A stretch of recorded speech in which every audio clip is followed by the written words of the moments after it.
r/ask Reddit. What is currently happening that is scaring you? The aging of my parents. It's like one day I just woke up and realized they were more than halfway through their lives. I keep wanting to reset their clocks. I am the aging parent now, and I'd say don't be afraid. You're an extension of them, and as much as you care for them, their focus is probably on your well-being and happiness. Needed to hear this. My father is ill and my mother is beginning to show signs of decline that I really wish I could ignore. So fortunate to have had them in my life this long, but can't imagine a world without either one. I guess life never asks if you're ready. My suggestion, while you still have them, is to begin conversations, interviews if you will, about their lives. It's amazing what you will learn. Talk to them together, and then separately. I did this with my parents over a 5-year period. We lived a 3-hour plane trip distance. I did it through face-to-face when I was visiting, supplemented by many long phone calls. They lived long, satisfying lives and died 6 months apart. Dad first at 95, mom at 89. I am now their living oracle. Nothing left unsaid or unknown. Yep. My dad passed last Wednesday. I took it pretty hard, despite knowing it was coming, due to his age and couple health issues. Now I'm at the point where I don't believe he's gone, and have come to my own realization that I don't want to get old. I just don't. From the 65-year-old, no THST research shows that this is the most happy time of life. I lift weights, race walk 4 miles at ESY and SM healthy and strong. It is a privilege growing old and I love my life. Orgasms have never been better. Nothing at all to fear, especially if you take care of yourself. How easily I went from couple of drinks after work to sitting at a bar replying to a Reddit thread 5 hours after work. I feel you, man. I was like this too. It gets worse if you let it go out of control. The problem is figuring out a way to not let it get out of control. My son, who turned 18 last week, is making the most horrible life decisions. He's going to wind up in jail or dead. I'm so scared for him and of him. My ex-wife's brother went down that road. His friend group was abysmal. Made awful choices with drugs. Knew him for 9 years, almost 10. From 18 to 21 he went straight downhill, and his parents tried to pray it out of him instead of seeking professional help. A year after her and I divorced, his father found him dead of an overdose in his bedroom. Sometimes I wish I had tried harder to be there to help him. I tried to talk him into the military or anything to get him away from that shit group of people. He just wouldn't bite. RIP buddy. Laid off a few months ago. Severance ends soon and I keep getting rejected on new prospects. Trying to get into new roles since my experience is a bit niche and I've exhausted those options. I feel like a failure and don't know what I'll do if I can't find something soon. Month 7. Checking in. Right there with you. Hundreds of resumes out the door, and I'm doing it in a brand new state with 2 kids in tow. Hope you hang in there. I know precisely how tough it can be. It sucks, and that's an understatement. You disappear into some kind of emotionless purgatory of suffering after a certain point. I have terminal cancer. I don't want to die. Lost my mum to breast cancer 2 years ago after 5 years of fighting a disease that should have killed her in under 2. Her motto was don't stop. Set a goal that you can complete in a couple of months. Hit that goal and have another waiting. Do all the shit you need to do and smash your bucket list. Don't let it get a hold over you. It is your body. You own it. Do all the things. Death comes for us all. But that doesn't mean you have to lay down and take it. Get out there and fight. Godspeed, you shitty monkey. May you fling poo for years to come. A recent medical test showed I have high levels of arsenic in my body. Yet it's not in my water, nor has it been since I've lived in my current location. Do you eat rice? Arsenic is highly water soluble and rice paddies in some areas are notorious for poisoning via absorption from irrigation. I believe it's brown rice specifically. So if OP is eating brown rice more than 2-3 times a week, it could be contributing to his arsenic levels. My friend is being physically abused but is trying to reconcile and stay with the abuser. I struggle when I see my friends in relationships with abusive people, and from the outside it can seem so easy to just leave. It makes you question their sanity. How can they stay with a person they so obviously know is bad for them? but being on the other side of it as well. You don't realize how bad it actually is till you're out. You justify their behavior or they gaslight you into believing what they're doing is reasonable. It might be hard, but you should probably emotionally separate yourself from the situation. Of course, provide your friend whatever support they need, but don't become so wrapped up in it that it overshadows your own life. Step in only if there's an emergency. I'm speaking from experience. Too often I get so emotionally invested in my friends' struggles, particularly in regard to abusive relationships, unfortunately, that I become overwhelmed and stop taking care of myself. Much love to you and your friend. This is good advice. To that, don't get wrapped up in it, but never drop that friend. That's what the abuser wants you to do. Less dissenting voices, more isolation for their partner equals more control for them. You don't have to actively get involved in their arguments. You don't have to offer unsolicited advice. But you know that's not right and, well, I'm always here for you, can make a world of difference to the abused. The total disregard for the truth, tolerance for gaslighting. It's pretty disturbing. Related, that you can go your whole life without having to challenge your opinions because there will always be someone telling you you're right and clever for thinking the way you do. I've been out of work for about a year with back issues and I'm damn near broke. Like, really broke, as in maybe homeless at my advanced age.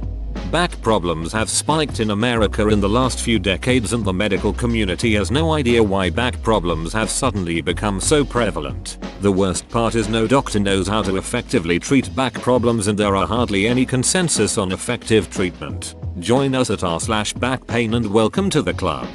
People spend more time sitting now than ever before. Programmer here, who had to have a crushed disc removed between my L3 and L4. I am older, but there are many colleagues much younger who have back issues. Turning 30 soon. Time feels like it has sped up since high school. I blink and the years seem to fly by. Makes me contemplate life and what I should spend my time and focus on. Squeezing the most out of things while I still have my youth. I feel like I'm going to blink again and be turning 50. Yep, that's how it goes. I just turned 30 about a year or two ago and now I'm 38. 32 here and my daughter is due in September, our first child. I feel this time warp effect already and it weighs on my mind like some kind of weird FOMO. How bad is time going to warp once most of my time outside of work will now be put towards the development and care of my child instead of pursuing my bucket list? Don't get me wrong. I am thrilled and excited to be a father. No resentment. I do think this will make the time warp worse, though. My mom getting older and not remembering things but being antagonistic over any attempts for me or my relatives to help. The antagonism is generally them not wanting to accept that they're losing control. There's not too much you can really do about it unfortunately, however tact and putting yourself in their shoes goes a long way. The worst part, best part depending on your outlook, about dementia or Alzheimer's is that it's not the sufferer who goes through the most pain. Marizo the loved ones around them who suffer the most. There's a flying cockroach in my room that I have no clue where it went. I might die at it. Bro, what happened overnight? No worries, the bastard escaped through my window. Dear God, that's the worst. Sending you strength to vanquish the beast when he returns. Yeah, I'd probably just move cities. The fact that my world feels like it's getting flipped upside down no matter what way I turn. And the fact that the person I was supposed to spend my life with, my kid's father, isn't in love with me anymore. Me too. My wife moved out. I miss her so much but she said she didn't love me. I didn't know that trying to fall out of love would hurt so much. Me scrolling through Reddit when my panicked mind is forever trapped in a lazy, procrastinating body. Anxiety will make you feel crippled. It was my reality for years and I suspect using the word lazy to describe it isn't going to help you at all. Do small things daily. Try and get a routine. Just the minimal. Shower/brush teeth if you feel that's hard enough to do. Doing nothing. With no motivation whatsoever. And that I know will duck me over in the future. I hate that I'm like this, but can't seem to put in the effort to change it. It's a terrible cycle. No motivation, anxiety about future, depression, wanting to change, no motivation. How fast the time is passing. I'm only 21. so I shouldn't complain. But everyone around me is graduating from college, uni, and is getting somewhere with their lives. And here I am, not graduated, and not even studying what I want as a career. I'm 35 and have worked for the same company for 17 years now, and I still don't think I know what I want to be when I grow up. 35 and 13 years at my company. I, too, am unsure of what I want to be when I grow up. Daily existential crises are great. Just asked a girl out. She said yes. I had not gotten this far before, and I am spooked. That homeless people in my town are being found with their limbs cut off behind a clothing store. That is terrifying. My past comes back to me and it sucks. Yeah, gets me when I try to sleep or when I get in the shower in the morning. I shouldn't care. Past is past, but I just can't shake it sometimes. I am learning to not regret my past. But some days it feels like the perfect storm. All my negative feeling have aligned and I think of something from my past and it's like a shot to my heart. My job is evaporating. Being moved offshore to India. At 56 I don't relish the thought of starting over. China is getting more and more power internationally, and their government has shown time and again that it does not give a solitary duck about anyone or anything except its own power/profit. Yeah man, I live in China and it's ducking terrifying. It seems so normal, but there is this deep dark undercurrent that is just rotting away your life and of those around you. Can't wait to leave in a few weeks. I will have an experimental brain surgery soon.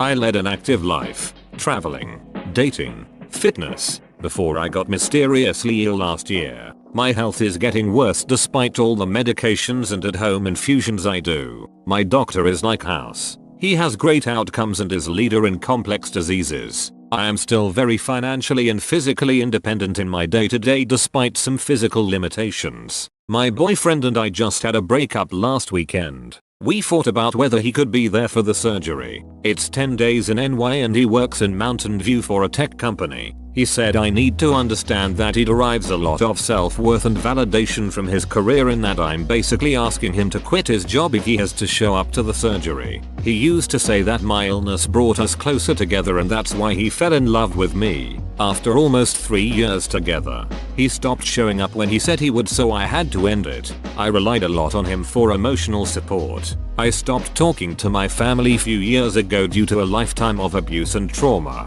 I have friends and asked them for support, but I get scared of becoming a burden for anyone. Asking for help is more scary than the surgery itself. I'm scared of a lot of things. Asking for help when I need it, my health worsening and becoming bedbound, and settling romantically for someone because I'm damaged. I'm playing Resident Evil 7 for the first time and jumping like a scared little kid. My wife sure is enjoying this. Too much. Play it in VR at night by yourself. The amount of influence social media has on teenagers. Just teenagers? I recently discovered that I am paranoid, and the open person that I am. Told my friend about it, but after I told my friend about that, they all stopped talking to me, ignored me, or act like I don't exist. Because of this my depression peaked and have been absent from work for a week, thinking that everyone hates me. Whoa, you made it to the end? You're a ducking beast. I'll cut you a deal. Smash like and subscribe for more curated content, bruh. It's free and that's a great price.